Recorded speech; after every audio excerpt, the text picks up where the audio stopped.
Hello my dear learners, hello my dear students. मैं संदीप सांड बहुत बहुत स्वागत करता हूं आपका एसके क्लासेस के इस बेहतरीन से प्लेटफॉर्म पे। और आज का हमारा जो सेशन रहने वाला है, ये सामने लिखा हुआ ना, previous year question CGL class number 10। इससे पहले मैं 9 क्लासेस बना चुका हूं या फिर 9 सेट आपको पढ़ा चुका हूं SSC CGL previous year questions के। आज हमारा 10वां सेट रहने वाला है।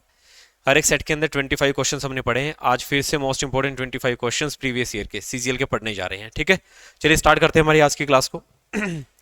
पहला क्वेश्चन आपकी स्क्रीन पे ये रहा, देख लो क्या लिखा हुआ है इंस्ट्रक्शंस में। पहले मोस्ट अप्रोप्रिएट क्या बताना है, एंटोनियम्स बताना है। क्या बताना है?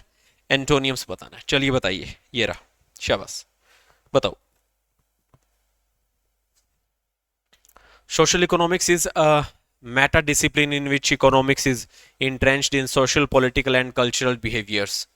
बताइए, इंट्रेंच वर्ड जो अंडरलाइन किया गया, इसका में क्या बताना है? एंटोनियम बताना है। इंट्रेंच का मतलब होता है डीप रूटेड। क्या कहा जाता है इसे? इसे कहा जाता है डीप रूटेड। और आपको डीप रूटेड का बताना है एंटोनियम। आंसर आएगा ट्रांजिएंट। क्या? ट्रांजिएंट। ट्रांजिएंट का मतलब होता है टेम्परेरी, है ना, शॉर्ट लिव्ड कहा जा सकता है। तो एक वो चीज जो इंट्रेंच्ड होगी, मतलब डीप रूटेड होगी, उसका एंटोनियम क्या बनेगा? ट्रांजिएंट बोले तो टेम्परेरी, शॉर्ट लिव्ड, है ना, थोड़े से टाइम का। तो इसका आंसर ऑप्शन सी होगा, एवर्टेड। कुछ नहीं, एक तरीके से मैं कह दूं अलग, है ना, एवर्टेड। और इंट्रूस्ड और स्टार्लिंग इसके लिए ऑप्शन नहीं बनेंगे। इसके लिए आंसर बनेगा ऑप्शन थर्ड, ट्रांजिएंट। ठीक है ना, इंटेंस का। Next, select the most appropriate synonyms. देखो क्वेश्चन किसका आ गया? सिनोनियम्स का। बताओ किसका बताना है? इसका बताना है, रिक्वेस्ट का। जो ब्रैकेट में लिखा हुआ है, इसका क्या सिनोनियम बनेगा? प्ली, है ना। ये होता है रिक्वेस्ट करना, अनुरोध करना, है ना, अर्ज करना। Your word seems more like a demand rather than a plea या फिर रिक्वेस्ट। आंसर फर्स्ट आ जाएगा। सिनोनियम्स बताना था रिक्वेस्ट का। ना ऑर्डर होगा, ना कॉन्ट्रैक्ट होगा, ना कॉम्प्रोमाइज होगा। Okay, select the option that can be used as a one word substitution. तीसरा सवाल किसका है? वन वर्ड सब्स्टिट्यूशन का है। बताओ किसके बारे में बताना है? Not to be affected by the pleasures and pains of life. एक ऐसा बंदा जिसे जिंदगी के सुख दुख से कोई मतलब नहीं है, उसे स्टोइक कहा जाता है। क्या कहा जाता है? स्टोइक। काफी इंपॉर्टेंट है, कई बार आता है पेपर में। ठीक है ना।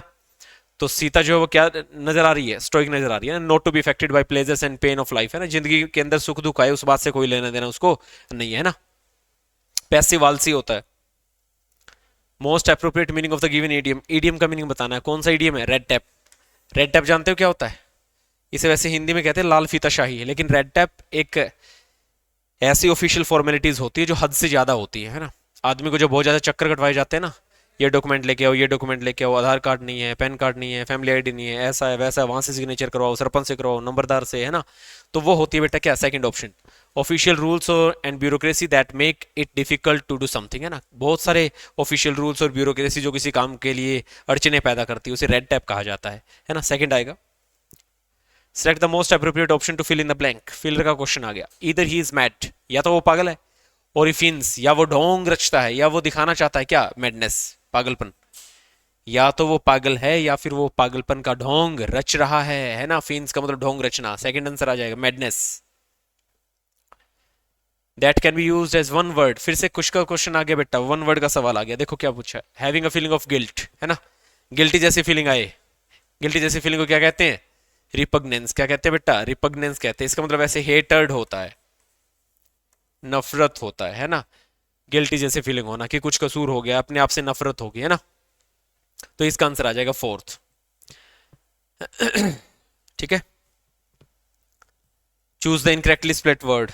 जिसकी स्पेलिंग गलत हो। बेंचमार्क की तो सही है, एग्रावेट की भी सही है, नाइट की भी सही है। सबसिस्टेंस, सबसिस्टेंस की स्पेलिंग में टी ए एन नहीं आता, टी ई एन आता है। क्या आता है? T N. फोर्थ आंसर आ जाएगा मेरा। रॉन्गली स्प्लिट वर्ड बताना था। Most appropriate option to fill in the blank. फिर से फिलर का क्वेश्चन है। He felt dash elated at the news. अच्छा, इलेटेड बहुत खुश। ही फेल्ट कॉमनली, एडवर्ब बतानी है। Customarily, typically, strangely. क्या आएगा? Strangely. He felt strangely elated at the news. क्योंकि न्यूज के ऊपर है ना, एकदम से अचानक से उसे बहुत खुशी महसूस हुई, कुछ ऐसी बात बोली जा रही है। ठीक है। वन वर्ड का फिर से सवाल आ गया। नाइन्थ बनाओ। A person who criticises traditional beliefs and customs. Iconoclast. क्या होता है? आइकोनोक्लास्ट, है ना। ये आइडोलेट्री जो होती है, ठीक है, या फिर जो ट्रेडिशनल जो आपके बिलीव्स होते हैं, कस्टम्स होते हैं, रीति रिवाज होते हैं, उनको ये क्या करता है, निंदा करता है, उनकी क्या करता है, निंदा। अपोस्टल का मतलब होता है a messenger of God, a messenger of God. Absconder का मतलब होता है ऐसा बंदा जो एस्केप करके कहीं से निकल जाए, है ना, बच करके कहीं से निकल जाए, है ना। इसे हम फरार भी कहते हैं काफी बार, क्या कहते हैं, फरार, भगोड़ा वगैरह एक, है ना, फ्यूजिटिव वर्ड आपने सुना होगा, FUGITIV, है ना, वो होता है एब्सकंडर।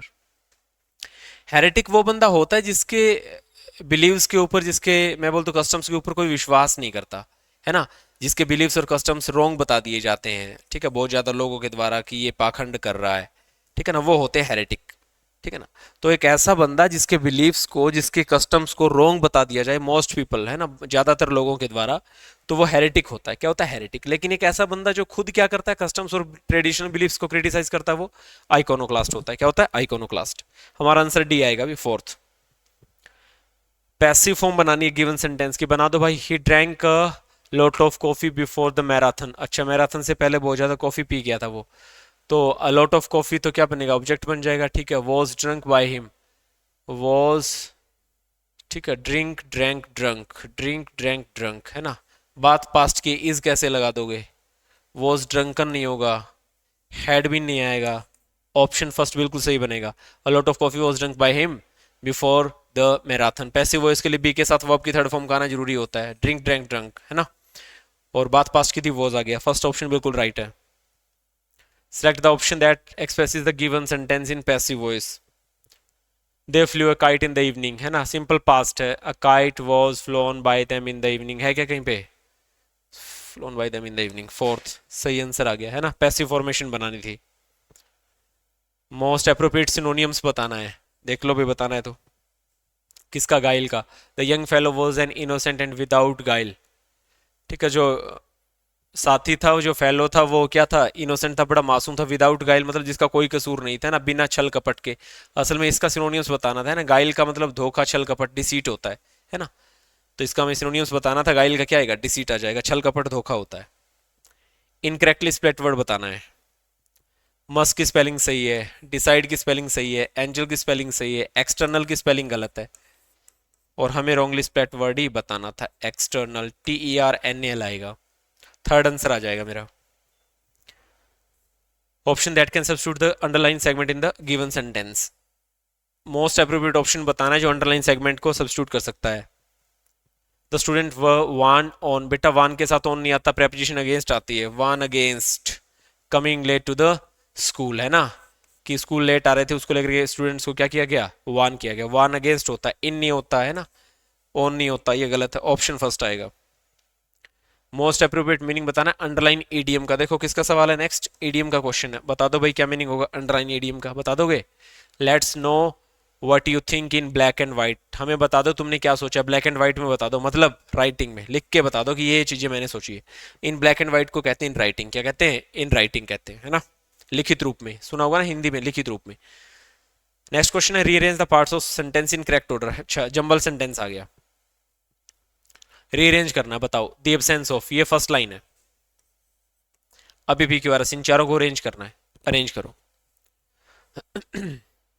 एक बार क्यों लाइन पढ़ के देखना, ये एंड में आया हुआ ना क्यों, इस ऑप्शन में देख लो एक बार। Formulating effective policy decisions and, सबसे लास्ट में एंड आ जाएगा, एंड के बाद फुल स्टॉप लग जाएगा, क्यों कभी लास्ट में आएगा नहीं, क्योंकि एंड लास्ट में आया हुआ है, रॉन्ग। एस देख लो सर, एस लास्ट में आ सकता है, strategies for the welfare of migrant workers, हाँ एस आ सकता है लास्ट में, एस लास्ट में आ सकता है, और तीनों में एस लास्ट में, इसका मतलब सर एस तो लास्ट में पड़ा रहेगा, ठीक है जी। तो अब यहाँ से कोई काम लेते हैं, देखो कैसे। बेटा ये वॉजवर है सर, वॉजवर के बाद में अगर कोई वर्ब आती है तो वो कैसे आती है, आईएनजी फॉर्म में। अगर वो एक्शन वर्ड होगा तो आईएनजी फॉर्म में आएगा। इस वॉजवर के साथ, है ना, वॉज के साथ दो आईएनजी फॉर्म जुड़ सकती है, या तो फॉर्मुलेटिंग या जुड़ सकता है प्रिवेंटिंग। क्या जुड़ सकता है, प्रिवेंटिंग। इसका मतलब जो वॉज है, वॉज के बाद में मतलब पी वाली के बाद में या तो क्यू आ सकता है, या पी वाली के बाद में क्या आ सकता है, आर आ सकता है। इसका मतलब वॉज के बाद अगर आईएनजी फॉर्म आएगी तो पी के बाद क्यू और पी के बाद आर आ सकता है, तो पी के बाद आर आ सकता है। इसमें इसमें पी के बाद आर है, इसमें तो आर के बाद पी है, ठीक है। अच्छा एक और भी कहा था इसने, रुको, एक किसी ने कहा था कि पी के बाद क्यू भी आ सकता है, इसमें है पी के बाद क्यू, है ना, इसमें है पी के बाद आर, इसमें भी है पी के बाद आर। चलिए देखते हैं फिर। The absence of formulating effective policy decisions and, अच्छा स्टूडेंट ये जो वर्ड है ना and, same parts of speech को जोड़ता है ना, सेम सेम चीजें। पॉलिसी डिसीजन, यहां से इससे पहले एक वर्ड है डिसीजंस फैसले, और यहाँ पे एक वर्ड से बेटा स्ट्रेटजीज रणनीतियां। एंड से जुड़ेंगी क्या, डिसीजंस एंड स्ट्रेटजीज, है ना, सेम सेगमेंट्स है, मेरा कहने का मतलब सेम एड्रेसिंग हो रही है डिसीजन से और किसी स्ट्रेटजी से। अब वो से अगर जुड़ेगा तो आप ऐसा बना सकते हो ना, प्रिवेंटिंग द गवर्नमेंट फ्रॉम, अच्छा सरकार को रोक रही है, from formulating effective policies decisions and strategies for the welfare of migrant workers. देखो प्रिवेंटिंग द गवर्नमेंट फ्रॉम, किससे रोक रही है सरकार को, पहले मैं आर लिखता हूं, सरकार को रोका जा रहा है किससे, बनाने से, क्या इफेक्टिव पॉलिसी डिसीजंस क्यों, और क्या बनाने से, स्ट्रेटजी बनाने से रोका जा रहा है किसके ऊपर, माइग्रेंट वर्कर्स के ऊपर। आर क्यू एस एक साथ आएंगे, आर क्यू और एस इसमें है नहीं है, आर क्यू एस नहीं है, आर क्यू और एस ये रहा फोर्थ, राइट। एंड से जोड़ा मैंने डिसीजन और किसको, स्ट्रेटजी को। जैसे एंड से डिसीजन स्ट्रेटजी जुड़े, क्यू के डायरेक्ट बाद एस आएगा, और क्यू के डायरेक्ट बाद एस इन दोनों में है, ठीक है। लेकिन बेटा क्यू से पहले आर आएगा, इसमें क्यू से पहले पी लिख दिया, fourth is the right answer. P से लाइन स्टार्ट होगी, पढ़ के देख लो। The absence of data on the migrant worker was preventing the government from formulating effective policy decisions and strategies, है ना। तो इस टाइप से आप इसको बना सकते हो भाई, okay. Decisions and strategies. 17 select the correct direct form of the, अच्छा डायरेक्ट फॉर्म बतानी है। मीना सेड दैट, अच्छा हर पेरेंट्स वर गेटिंग डाइवोर्स, अच्छा वर गेटिंग डाइवोर्स तो फिर आर गेटिंग डाइवोर्स्ड आएगा, है ना। मीना सेड ये रहा, my parents are getting divorced second, क्योंकि वहां पे वॉज वर के साथ आईएनजी फॉर्म आई हुई है, ठीक है ना। विल बी वाला नहीं होगा, ठीक है, वर गेटिंग डाइवोर्स्ड। एक मिनट रुकना, क्या बताना है हमें, करेक्ट इनडायरेक्ट फॉर्म बतानी है ना इसकी, तो डायरेक्ट फॉर्म बतानी है, सॉरी सेड का सेड आ जाएगा, हर पेरेंट्स का माई पेरेंट्स बनेगा, ठीक है। वहां पे वर लिखा हुआ उसका फिर आर बनेगा ना, ठीक है सही है। सेकंड क्वेश्चन, सेकंड आंसर आएगा। Select the most appropriate antonym of the underline word, antonym बताना है, बता दो भाई किसका बताना है, परपर्टिडली का, है ना। इसका मतलब होता है अनडाउटेडली, अनडाउटेडली, और इसका क्या बताना है हमें, एंटोनियम, है ना। अनडाउटेडली का मतलब, अनडाउटेडली इसका सिनोनियम है, एक बार मैं ये कह रहा हूं कि अनडाउटेडली, है ना, परपर्टिडली का क्या है, सिनोनियम्स, और इसका मैं क्या बताना, एंटोनियम। तो अनडाउटेडली मतलब बिना कोई शक के, और इसका एंटोनियम बताना है ना। बताओ भाई क्या बनेगा, शाबाश शाबाश, कौन सा वर्ड आएगा, इम्पॉसिबली।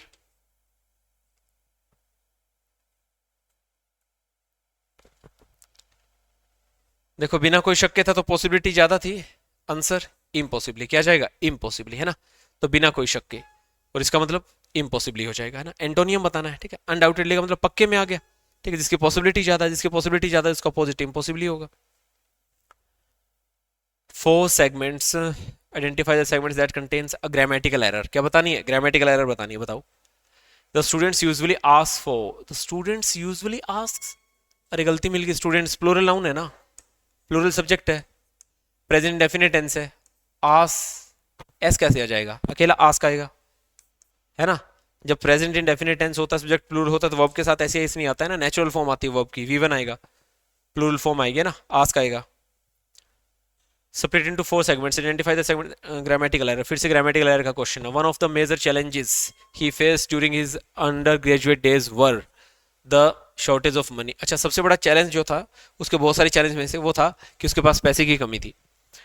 तो चैलेंज तो एक ही था, अरे भाई बहुत सारे चैलेंजेस में से ऑफ बता रहा है सिलेक्शन को, बहुत सारे चैलेंजेस में से एक चैलेंज एक था, तो वर कैसे आ जाएगा, was, one challenge was the shortage of money, were किस जगह वॉज आएगा, फोर्थ पार्ट में एरर है। सब्जेक्ट वर्ब एग्रीमेंट का क्वेश्चन है ये, सब्जेक्ट वर्ब एग्रीमेंट,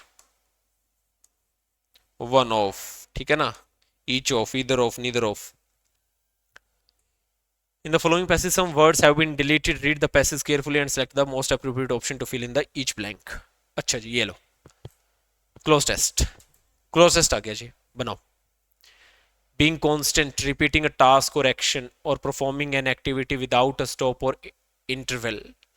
कंसिस्टेंसी, देखो यहां से एक लाइन हमें जरूर जुड़ती हुई नजर आ रही है, कंसिस्टेंसी, और इससे पहले भी इसी का जिक्र है ना, performing an activity without a stop और इंटरवल, बिना इंटरवल और स्टॉप के लगातार किसी एक्टिविटी को परफॉर्म करते रहना, और वही चीज क्या कहलाती है, कंसिस्टेंसी कहलाती है। तो बीइंग कांस्टेंट, इस बीइंग कांस्टेंट के बाद में फर्स्ट में बताना क्या आएगा, बीइंग कांस्टेंट फिगर रिपीटिंग अ टास्क, बीइंग कांस्टेंट, देखो बेटा इसका मतलब है कांस्टेंट बने रहना, अपने आप में यही सब्जेक्ट का काम करेगा, वर्ब चाहिएगा इसे, सब्जेक्ट सिंगुलर वर्ब के साथ एस या ई एस आएगा, फिगर नहीं आएगा, इनवलेप्स नहीं होता, इनवलेप में कर देना होता है, ठीक है। इंटेल्स का मतलब होता है एम्फासाइज करना,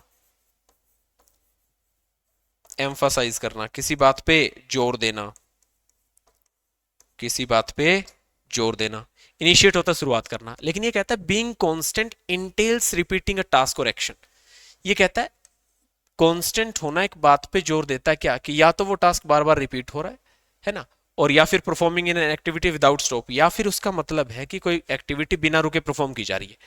तो बीइंग कांस्टेंट इंटेल्स, कांस्टेंट रहना एक बात पे जोर देता है कि या तो वो टास्क बार बार हो रहा होगा, या फिर वो टास्क बिना रुके किया जा रहा है। आंसर आएगा क्या, इंटेल्स, क्या आएगा, इंटेल्स। फिर आगे क्या कहता है, consistency can never be attend, second question आ गया, can never be attend in sporadic, sporadic जानते हो, यहाँ पे और आ गया, इसका मतलब स्पोरेडिक के जैसा ही मिलता जुलता वर्ड यहाँ पे आएगा, है ना, स्पोरेडिक, और इसका मतलब जो सेंस स्पोरेडिक की होगी वही सेंस इसके अंदर जो सेकंड जो ब्लैंक है उसकी होगी। और स्पोरेडिक का मतलब होता है इरेगुलर, कभी कभार, है ना, हल्का फुल्का, थोड़ा बहुत, और हल्का फुल्का थोड़ा बहुत इरेगुलर उसको कौन बताएगा, इंटरमीडिएंट, कौन बताएगा, इंटरमीडिएंट, कैजुअल नहीं होगा, डिसिप्लिन नहीं होगा, फोकस नहीं होगा, ठीक है ना। तो आपको ये चीजें ध्यान में रखनी है। ये कहता है consistency can never B attend, है ना, कंसिस्टेंसी है ना अटेंड नहीं की जा सकती, कैसे, स्पोरेडिक मतलब जब आप इरेगुलर मैनर से काम करोगे तो अटेंड नहीं की जा सकती, सेकंड हो गया। इरेगुलर मैनर बोले तो intermittent manner. When you perform anything regularly और constantly you will not only build, अच्छा ये कहते हो, ये कहता है कि जब तुम किसी चीज को परफॉर्म करते हो रेगुलरली और constantly, you will not only build expertise, इसमें आप एक्सपर्टाइज ही बिल्ड नहीं करते in that area, but you will also gain a better dash of it, you will also gain better dash of it. अच्छा जी, उससे आपको क्या चीज बेटर मिलती है, कि एक्सपर्टाइज नहीं मिलता, उससे आपको क्या बेटर मिलती है, स्ट्रेंजमेंट, बेटा स्ट्रेंजमेंट का मतलब होता है सेपरेशन, और सेपरेशन हो गया यहाँ पे नेगेटिव वर्ड, क्योंकि अगर आप कंसिस्टेंसी से काम करोगे तो उस चीज से सेपरेट थोड़ी ना हो जाओगे, कैंसिल, इग्नोरेंस थोड़ी ना आ जाएगी, कंसिस्टेंसी होगी तो नहीं, डिसीजन ऑफ इट नहीं, कंप्रीहेंशन ऑफ इट, बेटा इसका बहुत अच्छा ज्ञान, इसकी कंप्रीहेंशन मतलब अंडरस्टैंडिंग हो जाएगी आपको उस चीज की, अगर आप किसी चीज को लगातार कर रहे हो, है ना, जिससे आपका एक्सपर्टाइज तो बढ़ेगा ही उस एरिया के अंदर, but you will also gain a better understanding of it, या फिर बेटर कंप्रीहेंशन ऑफ इट।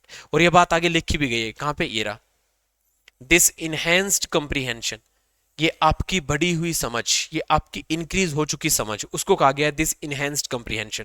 इसका मतलब वो एक्सपर्टाइज या फिर वो रेगुलरिटी किसी भी काम को करने की आपकी अंडरस्टैंडिंग, आपकी कंप्रीहेंशन को बहुत अच्छा कर देती है। आगे देखो नेक्स्ट क्वेश्चन, फिर कहता है because of the greater amount of effort put in over a longer period of time, है ना, काफी लंबे टाइम से अच्छे एफर्ट आप कर रहे हो, दिस इनहेंस्ड कंप्रीहेंशन, देखो मैंने कहा था ना इसके अंदर कंप्रीहेंशन वर्ड आ जाएगा, ये आपकी बढ़ी हुई समझ और अंडरस्टैंडिंग इज डैश, ये क्या है, is destructible, wrong, is fluctuating, is credible, is feasible, क्या है बताओ, शाबाश आंसर करो भाई।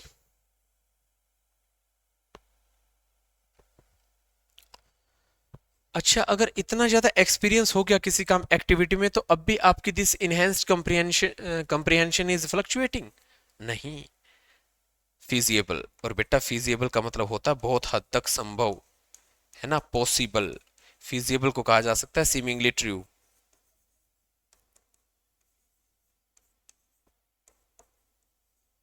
मतलब हर एक चीज संभव होती नजर आएगी अगर इस टाइप की आपकी अंडरस्टैंडिंग हो गई तो, है ना, feasible. As a result, last, as a result consistency is the dash that allows anyone to consistently put in the effort, इसी प्रकार से पता चलता है कि कंसिस्टेंसी इज द, कंसिस्टेंसी क्या है बताओ, यूटेंसिल कोई बर्तन है, कोई ऑपरेटस है, अच्छा रेजिस्टेंस बिल्कुल नहीं होगा, APPARATUS, बताइए भाई क्या मतलब होगा इसका,